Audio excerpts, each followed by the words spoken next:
Hi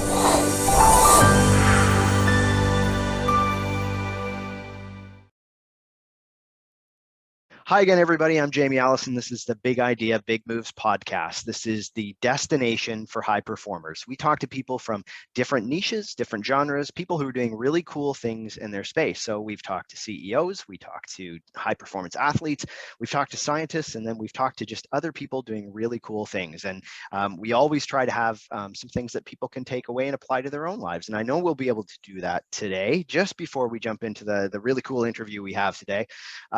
One is that that a lot of the guests on our show actually have talked about the importance of writing down goals and really doing some goal setting practice. One of the things that we have to help with that is Michael Hyatt's Full Focus Planner. And if you jump onto our Instagram or onto our website, you'll be able to see something there for it. And it's definitely something that might help you think through that process. So our Instagram page is Big Idea, Big Moves, and just jump on that and see if it works for you. The other one is if you're looking for a valued publication for health, for fitness, for nutrition, that we have really kind of connected well with Impact Magazine. So take a look at that. Lots of really cool articles in there. The easiest thing is just to go to www.impactmagazine.ca and see what you can find there. And so, we're really lucky to have Kelsey Kiel with us today. She is a multi-sport athlete. She's a three-time CrossFit Games team athlete, a top individual competitor. She was a two-time all-conference soccer athlete, which some people may or may not know, and is now in the USA development group for bobsleigh, which is pretty cool as well. Her ability to transfer from kind of one focus to another is pretty profound, and I know completely transferable to all the people that are listening right now. And so first of all, Kelsey, I know that you have a very busy lifestyle right now, so it's nice that you have a little bit of a break, but thanks for joining us. Of course, I'm excited.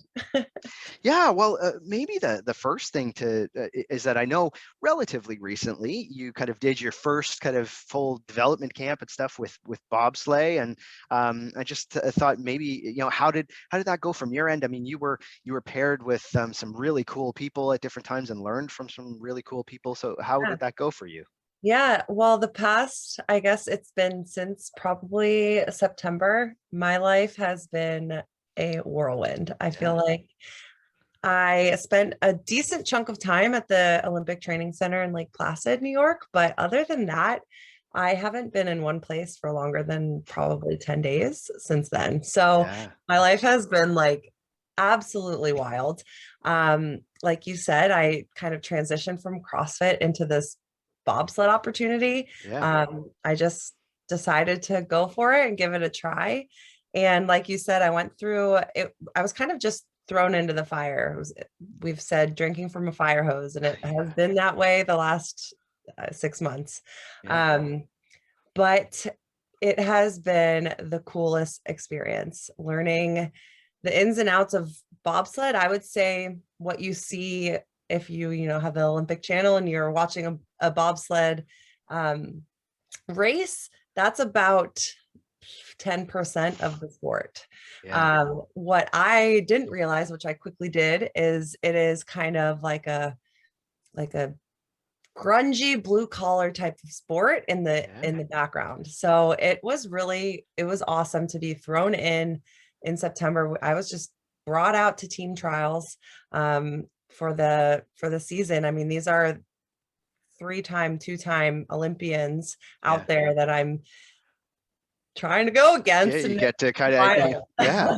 Well, it's one of the things. So I'm in Toronto, so I'm Canadian, and obviously Kaylee Humphries is, everybody here knows her, and I mean in the sport. So if people know her even outside of that sport, because she is this huge person from that end. That must have been pretty cool. The first time you're kind of getting into this, to actually you'll be able to see that level in that sport. Incredible. Kaylee, Alana Myers-Taylor, who's a 2-time Olympian.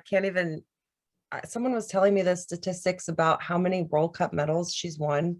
And it's like, if I told you, I wouldn't say the correct numbers, but it's astounding how many medals this woman has, who also is, has her just turned 1-year-old with her as she crushing it. Yeah. And then the other two pilots who are with Alana and Kaylee, you know, we have four pilots who were at team trials, have been doing it for 10 years, and the wealth of knowledge that all of these ladies were, you know, just I was like a deer in headlights for the first, I mean, I still am, but thrown in September and just trying to learn. I mean, I didn't even know how much I didn't know. I knew that you know, on paper, my strength was going to translate well into the sport, but I did play soccer, but even soccer, like I was never taught the form and sprint mechanics, like how to actually sprint. And that is one of the biggest pieces of being fast and pushing a bobsled fast.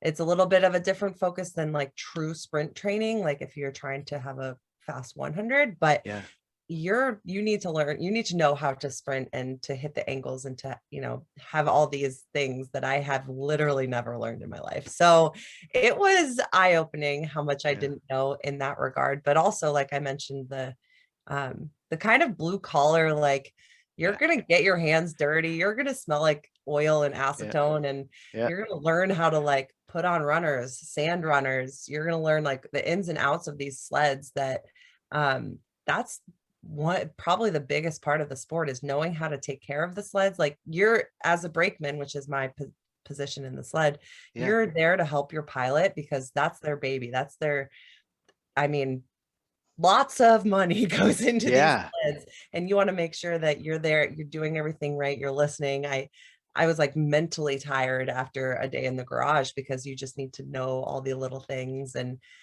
even if you're not sliding the day when we were finally on ice, you're moving sleds. Like these things are hundreds of pounds, and you have to know how to flip it. You need to know how to move it so that you're not, you know, dropping runners on concrete or anything like that. So it was a lot, but I personally love that side of it. Like you're gonna get dirty. You're gonna just like spend hours in the garage, which you have to remember to pack snacks because I mean, because there are no breaks. There are no breaks. Yeah. Well, and it's funny. We talked to another bobsledder not too long ago, and they had talked about, because we talked about at the time.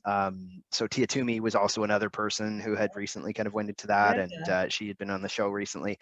But we talked about the transition from being in CrossFit into that, and it was the part you kind of talked about a little bit too, is even if you're a sprinter, it's not even that, it's the power in about 6 seconds that is such a transition, is to try to understand how do you have such a fast time in such a short amount of time, and it's so different. Moving a very heavy object. That's right. That too. Well, and that's why you could see so many people have been kind of coming out of that CrossFit piece because of the power that I would assume most people have, but it's even that transition probably is quite different. So. Extremely. Cool. And it's been cool. Very cool. So, you know, maybe that's one thing is that, you know, we've talked about, you know, coming out of CrossFit and what you've done there. I know you've taken, I think you're not in the Open this year because of kind of the other stuff that you've done. But, you know, when we've talked to other people from that, and there's this real change, I think now for, you know, in the past, there has been a different connotation with strong women. And this has been something I know a lot of people who listened to it liked when, like Annie Thorisdottir came on and talked about how for her, it was a little different because in Iceland, there was never this stigma around, you know, strong women being, you know, a really cool thing. And now that has changed. Have you seen that yourself in the last few years? Is that different than when you started? I feel like so I started CrossFitting more seriously probably the end of 2015 into 2016, and I think by then the support of stronger women and that kind of thing was already pretty prevalent. But I've spoken a lot about being a soccer player. We have a little friend joining us. I was going to say, at some point, I know your dog is featured in almost all of your social media stuff. So you just opened. So at some point, open the door. So I feel like coming from soccer, I always say, like, I mean, I played soccer my whole life. Like, I wish that I had these elite and not even like top level games athletes, like even just CrossFit ladies. Like Yeah. I wish that I kind of had that to look up to when I was middle school, high school, even Yeah. college. Like I in college, fitness and nutrition and that kind of thing wasn't on my radar. Yeah. I didn't know how to fuel myself. I went to a very small Division 3 school, which was a lot of fun and I loved it. Yeah. But the resources there are just different than like Division 1, even Division 2, and other Division 3 programs. So I feel like fitness, nutrition, all of that was not really on my radar at all. And I was constantly, as a female, I'm comparing myself all the time, and I'm a larger, stronger female. Yeah. And kind of that classic soccer player was, a little bit taller, thinner, like could run Yeah. forever. And I always thought it was almost like I was wrong for how I looked and my size and that kind of thing. And I, even to this day, I'll joke about like, oh, I had a leg, like I could score off of corner kicks and 40 yards out and that kind of thing. Yeah. And I was a little bit of that bigger athlete, so I would kind of like be an enforcer on the field. But Yeah. like back then, like I wasn't super proud of that. And that's why I always think like, man, if I had Annie Thorisdottir and Yeah. Cara Saunders and like all these, strong, badass women to look Yeah. up to when I was that age, like that would have been probably pretty life-changing for Very me. cool. Well, Yeah. and now I would assume you're that person for a whole lot of younger people, which has got to be kind of cool. Do you find, I mean, one thing is you do have a real community around kind of what you do. How have you seen that, I guess, first of all? Like, do you get a lot of feedback from those people? Does that happen? Yeah, I feel like I am one of the luckiest people ever, because I just feel like the people that support me through Instagram are just the best. Like I rarely get like anger on my posts. I rarely get inappropriate messages. Like I feel like people have been with me since like the beginning, where I was 100, almost 200 pounds, and I lost Yeah. the weight, and I worked on I remember training for the 2016 when we went as a team for the games, and my teammate and I were practicing our butterfly chest to bar pull-ups. Like I like definitely started from the bottom. Like I Yeah. had 2 green bands when I first started doing pull-ups in CrossFit. Like I think that I like you mentioned, like I would love to just, if I've inspired one person, then I've done my job, because like I get so much inspiration from these women that I've been lucky enough to compete against, which is Yeah. still mind blowing to me. But Yeah. so if I can be that for one person, like I'm so grateful for the people that have stuck with me, and from the transition from CrossFit now to bobsled. Yeah. That's definitely like a piece of the puzzle that I was, worried about a little bit, but Yeah. people just seem to want to support me. And I just am Yeah. forever grateful for that, for sure. Well, and the other thing is, because those are, they're both a lot of people even struggle in bobsled because it's an amateur sport. I mean, you still Right. have to be able to get. I mean, there are sponsorships, but it's still pretty much, you have to do a lot of work to get those Yeah. sponsorships sometimes. So people might Yeah. not realize that. From your end, I mean, a lot of what you do also brings sponsors and things like that. Do you actively do that now? Like, do you have to go out and really find sponsors, or is it a lot of it drawn to you because of the community you've built? How does that work for you?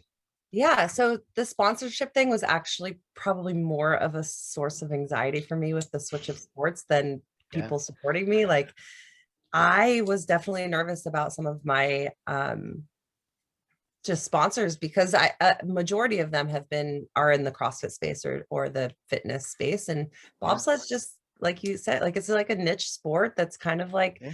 not a lot of people really know what's going on with it, Yeah. that kind of thing. So um I've been, again, so lucky that my sponsors kind of see that, and I'm putting words in all my sponsors' mouths right now, but like training for a sport, whatever, if it's CrossFit, if it's bobsled or whatever it might be, Yeah. that just requires high performance and hard training, even if that training doesn't look like what people are used to seeing. So I think I've been so lucky that my sponsors have stuck with me. Yeah. I even signed a supplement sponsor since making the transition, which was pretty awesome.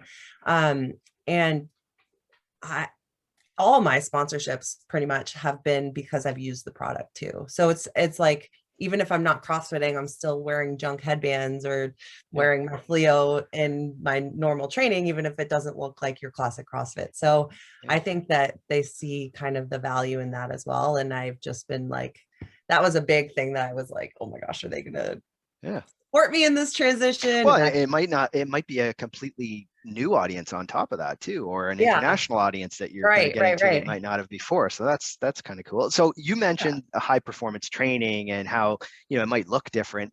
What do you do from a mental performance standpoint? Like, are you one of those people that has to do a lot of stuff before a race? Like, are you in your head a lot, or are you pretty even keel most of the time? So when I was CrossFitting, I definitely needed to do like more mental prep than anything, just like more so like talking to myself, trust your gymnastics, trust your fitness, trust yourself. I'm just someone who tends to doubt as I'm like going into it, but it's like the night before, I'm not going to get any fitter that day before. So I just like really trusting myself and kind of talking myself through that. With bobsled, it's actually kind of funny. I had a talk with one of the coach, one of the push coaches while it was a race. And the races that I was doing on the North America's Cup was a little bit more, not as like big time as the World Cup people over in Europe. So it was good because I was getting reps, I was getting practice and that kind of thing. But the coach said to me, he's like, okay, what did you think about? Because I don't know if people know this, but bobsled, it's like you take one run down the track. It takes about, you have to like get the sled back up to the top of the track, blah, blah, blah.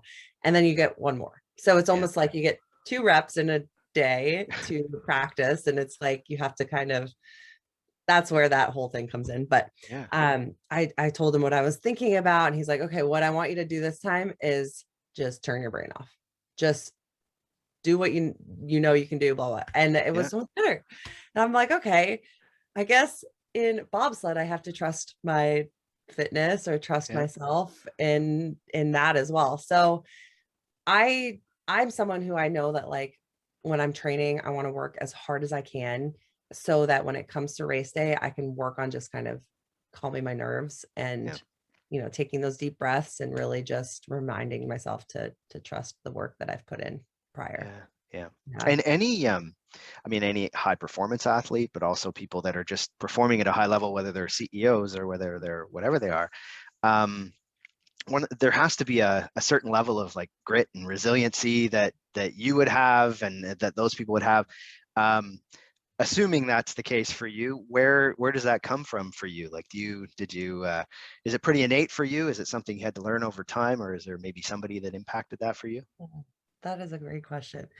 I feel like CrossFit just kind of like got me there. I failed over and over and over and over again. I mean, daily in training, all, that's why you train and practice and that kind of thing. And I think that, I don't know if it was any like specific time, but there's just something that makes me want to almost like prove to myself that I can do it. And I think that was what it was with CrossFit for so long. I was just like, I hate being so bad at this. And I want to like, so maybe a little bit of a competitiveness inside myself. But I don't know. I can't like think of one time that kind of like made me that way. But a big part of it with CrossFit was when I was doing team, it was, it's not just you and you don't want to let other people down. And so I think that was a big part of it. And now with bobsled, it's like, it's actually kind of, it's a double-edged sword, I would say, because it's so based off of your time. So push fast and you're gonna faster you're not. Don't push fast. And it's not like kind of like, oh, it was a bad day. There can be things like snow and that kind of thing. But what's cool about that is it's like I want to beat like my prior push time, or I want to like, I want to push fast because I want to help my pilot get as much speed on the start as possible. It kind of brings that team aspect in. Granted, we only have 2 in the sled as females, but Yeah. it kind of like, I see parts of my training when I was training CrossFit in Yeah. bobsled. I Yeah. know the workouts aren't the same, but Do you, I mean, you mentioned you're obviously competitive. Anybody at your level would be competitive, but even just competitive with yourself that way. When you're in a competition, whether it's CrossFit or soccer or whatever, are you but especially CrossFit and soccer, because you're going to see a leaderboard, and or CrossFit and bobsled, you see that. Do you watch that? Are you one of those people who is, they see that as their goal for the next run, or is it all kind of individual? We know what our next goal is, kind of thing. that is a really good question, because there would be different times with CrossFit that I'd be like, I'm not looking at the leaderboard. Yeah. I'm not looking at it. Actually, when I qualified as an individual out of strength and depth in early 2020, before everything happened in this Yes. world, I did a really good job of not sitting in bed that night looking at the leaderboard. I thought I was really proud of myself that I didn't leaderboard all weekend and that kind of thing. I did, you hear it when you're competing and that kind of thing. So, Sure. and like, I moved from the heat 2, I moved to the top heat, like things like that happened. But I did know going into the last day, like, okay, there's the first workout, like you have to perform, you have to do what you can do, what like, because you need to get a decent time here, blah, blah. But I did a really good job of not leaderboarding, which I think was really helpful. On the bobsled side, I have found that I look at my time so much, like, I think because I'm still learning and I'm still like comparing myself to other new girls, but also then looking at the vets, like kind of looking at that, like I'm definitely looking at times more often than I think I actually like want to. Like I would rather just be like, okay, I know I need to focus on this and this and this. But it's still so new to me that I can kind of compare it to that beginning of CrossFit. Yeah, like what's your split versus someone else who's relatively new. That's interesting. Yeah. Very cool. And what do you so if we go back to your soccer stuff, because you did that collegiate soccer, why did you continue playing after school? Why the change, I guess, at that point? So I played all 4 years, and then I graduated and I was coaching. So I was an assistant coach at Rosemont College here in the Philadelphia area. And then I had a group of like a team of little 8-year-old girls, and it was so much fun. And I was kind of like, as a side note, I wasn't like this amazing collegiate soccer. Yeah. It was like, like mediocre, but college soccer nonetheless. I was playing like pickup soccer. Just like I had a couple co-ed leagues, like other coaches invited me to here and there. And I was playing one night and I actually ended up breaking my ankle. And I got this girl just kind of came in with her cleats, and it was just like a little crunch, and had to go to the ER, and I got a cast on my leg. And that was actually the first, like, I've never broken a bone until then. I made it through college with no ACL tears, nothing like that. I had like a strained quad and like a twisted ankles and that kind of thing, but never any totally sidelining injuries. And that was the first time that I'd experienced that. So I was on crutches. I couldn't go to the gym. I couldn't play soccer. I couldn't do any, like, it was a couple months, obviously, where I needed to heal, and I was then in a boot and all that. And my sister, actually, I was just like in kind of not a very good headspace. I was just unhappy with my body and the way my body looked, but I also wasn't doing anything to change that. I was just kind of going down like not a great path. And my sister, actually, she's in the Navy and she was stationed overseas. And if you know anything about Djibouti, Africa, all they do over there is CrossFit, work, and go to sleep. So that's where she started CrossFit. And she came back to Philadelphia, and it was right when I got my boot off, and she's like, just come do a CrossFit class with me. Just come try it.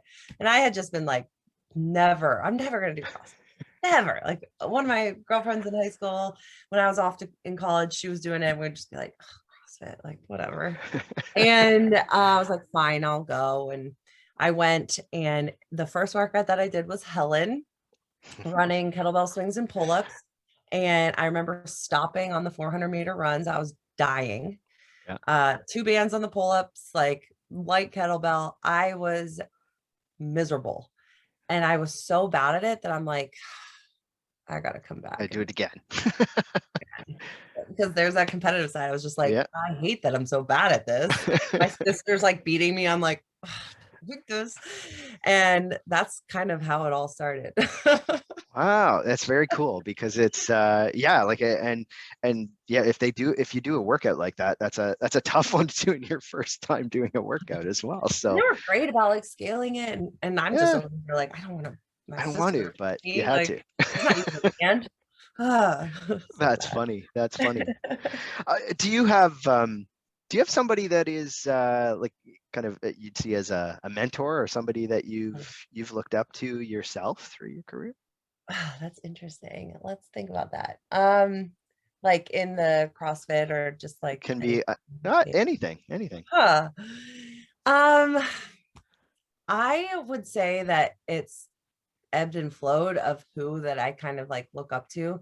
Yeah, I love watching the strong female CrossFit athletes just do their thing. I yeah, have all the respect in the world for them. So I feel like that was definitely a driving force at first. Um, but I would say like a big part of it was the different teammates that I had throughout. Um, I mean, when I first got connected with CrossFit Parallax, Rachel Goldenberg, who owns CrossFit Parallax, who she was kind of like, let's go team. I'm like, yeah, I don't know how to do chest to bar. So, okay, I'll try. And it was like, I didn't want to let her down. I didn't want to let my team down. And she was a gymnastics, amazing at yeah, gymnastics. So just like watching her and watching my other teammates who were just so good that was like, almost like I just couldn't let them down. And then when I moved to Boston, it was like, I, again, these athletes are amazing and I don't want to be the weak link. So it was like, I yeah, always strived to, take care of my part on the team and not let the others down. So I think that was a big part of like almost mentorship through CrossFit. I just wanted to soak in all the knowledge from my training partners that I yeah, had. I would say in like life, yeah. one of the people that I look up to most is my boss right now. Her name's Chrissy May Cagney Harkleroad, like the longest name. Yeah. But I actually hired her to be my nutrition coach back in end of 2015. And she has 100% changed my life. She was my coach. Yeah. And if anyone's had a nutrition coach out there, they know that the nutrition coach is also kind of a therapist at the same time. So I'm talking to her about my life and all of that as well. And I wasn't really happy in the job that I was in. I was working like a full-time job while I was Yeah. also doing CrossFit. And she kind of like took a chance on me, and she's like, do you want to like do a kind of like an internship under me and learn the ins and outs of being a nutrition coach, and I'll help you pay for the certification. And so I just kind of went for it, and I moved out to Reno, Nevada for a year, and I studied under her, and we kind of built up this company that now I've been working for the same company now since then. And Yeah. I mean, she not only on the job side and that kind of side, but she is one of the hardest working women I've ever met in my entire life. She just crushes it in Yeah. anything that she puts her mind to. She just does it. And it's super admirable to watch her. And she's someone who is very open about struggling with like different forms of mental health Yeah. and body image stuff and just all these things that I think are so relatable and so real that yeah, she's up there with people Yeah. that I want to make proud, but also that I just look at and I just in awe because she's just Yeah. amazing. Real inspiration. Well, and so many people need to hear some of that stuff as well. Yeah. So it is nice to have Yeah. that. Um, So what's up for you for the next little while? Like, you've been, as you were saying early in the interview, you were all over the place. What does the next little while look for you as things kind of are quasi open and opening in different Yeah. places? So it's technically off season for Yeah, bobsled, which is yeah, something that I feel like I haven't really experienced with CrossFit, which so it's kind of nice. Like, yeah, okay, this is designated off season. yeah, For me, now it's like, okay, let's learn how to sprint. yeah, So I feel as though like I had those amazing drink from a fire hose 6 months or however long it was with, being part of the team and learning from the people there. And I had a remote coach who was, I would video and be trying to do these sprint drills and everything like that. And it was pretty much doing the best that I could with what I had at the time. yeah. We were traveling a ton and everything like that. But now I am in one place. I'm home for an unknown amount of time because still waiting to Yeah, hear from the USA Bobsled coaches and the training center up in Lake Placid to yeah, see when we're able to go back up there. We've all applied for summer housing if you wanted to apply for it. And yeah. the reason we did that is because they in June, I've heard they're opening in what's called the Ice House. I Yep. don't know if in Canada, you guys have Yeah, one. we have the SS. Yeah. But it's new for us. Yeah. And I mentioned, on a training day on ice, you're going down maybe twice, maybe 3 times. So you get 3 reps. This is a house that mimics the start ramp that we get to get reps on reps on reps on reps. And Yeah. I'm trying to get up there and get in there as soon as possible so I can get those reps. Yeah. That's also where at the end of July, it's what we call the push championships. Hmm. That's really what I'm focusing on and what I want to I need to peak for. Yeah. That's where we're gonna be in that ice house, and I'm gonna be pushing off against all the other push athletes. Yeah. So that's really where I need to shine. And that's really Very what cool. I'm Very focusing cool. on. Nice. So you still have I mean, the good thing is you have a pretty detailed plan still, which is nice. So Yeah. for a Yeah. while, things were so funky all over the place that at least now hopefully we'll see all that stuff stay along a timeline or at least something That's what like I'm it. So hoping. We're going yeah. into Olympic year, so I've heard it's a little bit of a crazy Yeah, couple months. I have heard that too. So one of the things that we ask everybody, and we think I think with you, it's a perfect kind of question, is that we try to get two or three kind of actionable things that people can do. But for you, you've been really successful at being able to kind of transition from a couple of different sports and even into kind of what you've done from an entrepreneurial standpoint and your sponsorships and things like that. If somebody is thinking they want to make a change and are pretty hesitant about it because it's that Mm, unknown territory, are there a couple of things that you would kind of suggest they do to help kind of move towards that leap? yeah. Oof. Okay. I definitely, the first thing that comes to my mind is um like, don't be afraid to lean on your support system, because I feel like I mean, it has been a roller coaster. It was a roller coaster with CrossFit too, but I feel like I have this very strong core group of people that support me and that love me no matter what, and just want to see my dreams come to fruition as well as much as I want them to. So I think that's one of the biggest things. And I know that that can look different for everyone, and I can't assume that everyone has the amazing mother that I have and that kind of thing. But like, I think I also take a step back to like the CrossFit thing. Like, I reached out to, he was my CrossFit coach. I reached out to him right before strength and depth. So it was right before I qualified individually. And I have found in him and his wife, like, some of the most special people in my life. And I think that like finding a coach and finding someone who really like believes in you, and it doesn't have to be a physical CrossFit coach, it could be a mentor or a life coach or anything like that. Like, Yeah, just there are people who believe in you and can believe in you. And I think that's been probably the biggest thing for me, is really leaning on those people when I need them, which can be yeah. hard and scary to do. And I'm competitive. I don't I like was just gonna say, especially for the competitive person like you, but but that's it was pretty life changing when I had when I started working with Justin with CrossFit. It was pretty like getting that structure and having someone like support me in that way, and not just like fluffing me up. It was like there would be those hard conversations and the real conversations, but I would say that my support system has been the biggest thing for me. And I think if you talk to most successful people, regardless of what industry they're in or what thing they're in, there always seems to be that one person who will always tell them like it is and support them through Yeah, it. on it, So like yeah, honest conversations. And that can also, that translates over to the nutrition, my job side. Like yeah, Chrissy is definitely someone that she'll be real with me. Like we can talk things out.